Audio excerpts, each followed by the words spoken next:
Mga kababayan, inyong lingkod, Mr. Palengke Mar Rojas, bumabati ng isang maligayang Pasko at manigong bagong taon.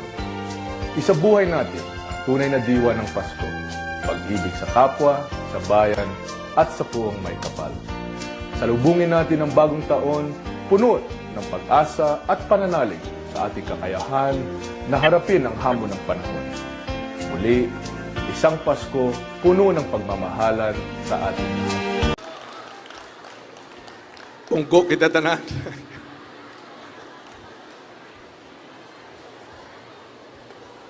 Mr. President, Vice President Lenny, sa ating mga kasama at kasangga sa Senado, led by Senate President Franklin Drilon,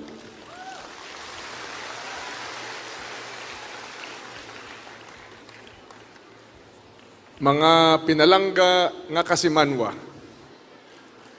mga kauturan, mga Ilonggo nga ari diri subong, sa aton mga anay kaupod sa kabinete, sa kay Speaker nga sang bilog nga Kamara de Representantes Sani Belmonte, sa tanan nga mga kongresista nga halin sa sobra kalayo nga mga lugar kag nagkadto gid diri sa aton sa sini nga adlaw.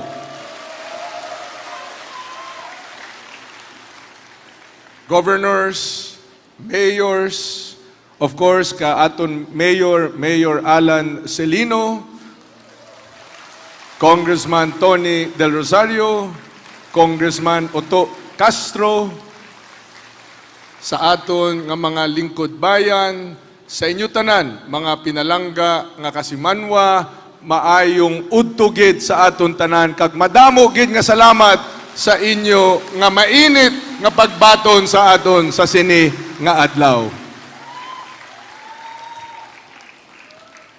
Mr. President, kung papayagan ho ninyo, mga kasimanwa, ari nagid kita, hindi nagid mapunggan, daog nagid kita.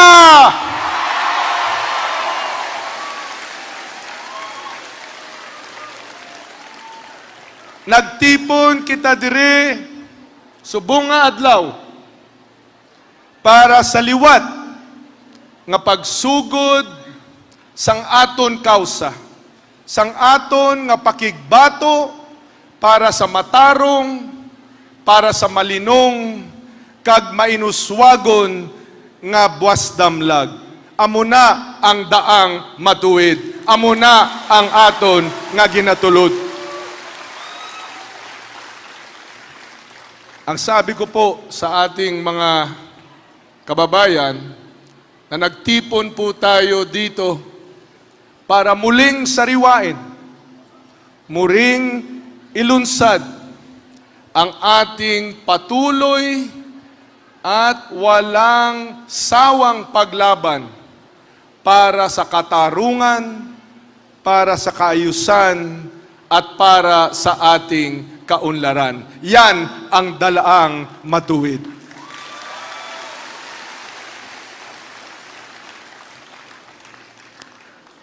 Malaking karangalan po para sa amin dito sa Capiz na ang ating mga pinakamatataas na leader sa iba't ibang bahagi ng ating bansa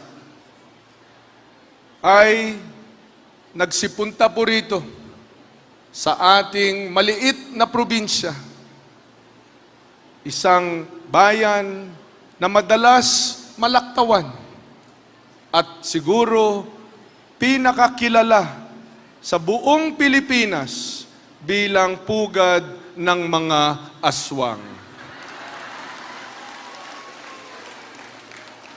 Malaking karangalan po para sa amin na nagsidalo po kayo lahat dito sa araw na ito sa ating paglungsad ng panibagong yugto ng ating laban para sa pagpapatuloy ng daang matuwid.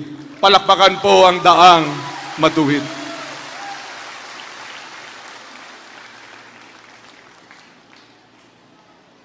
Matagal na nating ginagawa itong laban na ito.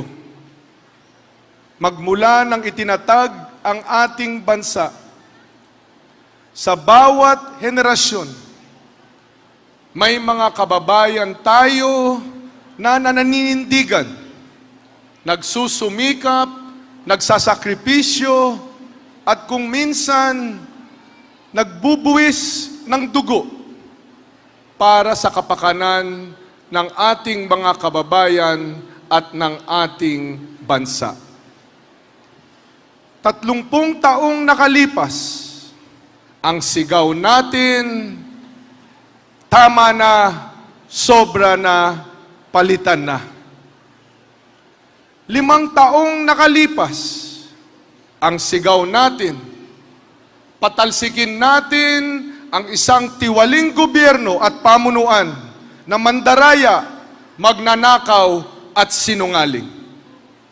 Babalik pa ba tayo doon? Babalik pa ba tayo sa baluktot at tiwaling nakalipas? Noong 2010, pumili tayo ng isang leader, isang pamumuno na tapat. Isang leader na tuwid. Isang leader na tumututoo sa atin. President Pinoy Aquino. Palakpakan po natin. Ang resulta, ang dating sick man of Asia, ang bansa nating tinatawag na lumpo, may sakit, hindi nakakasabay sa agos ng panahon. Ngayon, magmula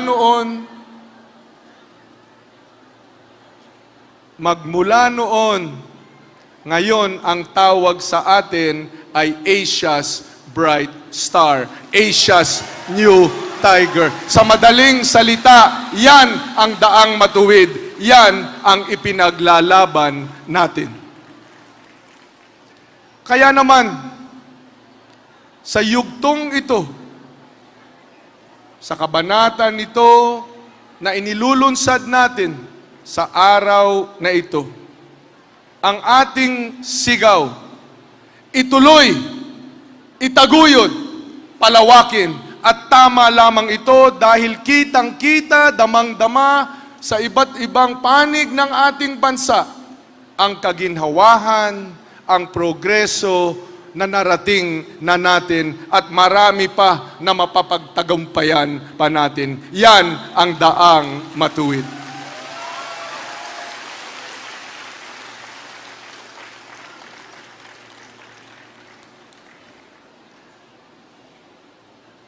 Para sa mga hindi pa nakakaalam, paano nating ipagpapatuloy ang Daang Matuwid?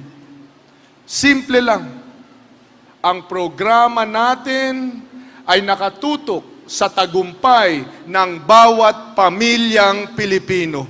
Sisiguraduhin natin na ang bawat pamilya ay malaya sa gutom, malaya sa takot, at malayang mangarap. Yan ang ating ipinaglalaban. Yan ang alam ko, yan ang kaya ko, at yan ang gagawin natin lahat.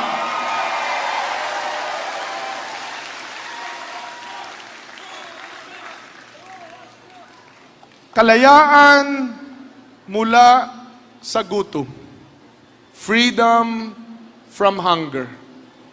Ang ating sagot, trabaho, pagkakakitaan.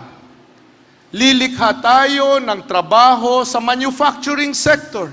Aakitin natin ang mga mamumuhunan na dito sa ating bansa magpatayo ng mga pagawaan, ng mga pabrika at dito sila makakapagbigay ng trabaho sa ating mga kababayan. Nagawa ko na dati ito at sigurado ako magagawa natin ito muli.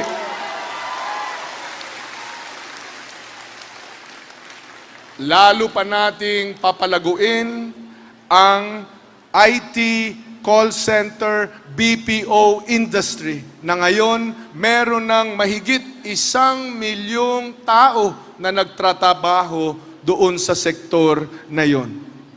Itong industriyang ito, mahigit 20 bilyong dolyar ang pinapasok sa ating bansa. Nagawa ko na ito dati, sigurado ako magagawa natin ito muli.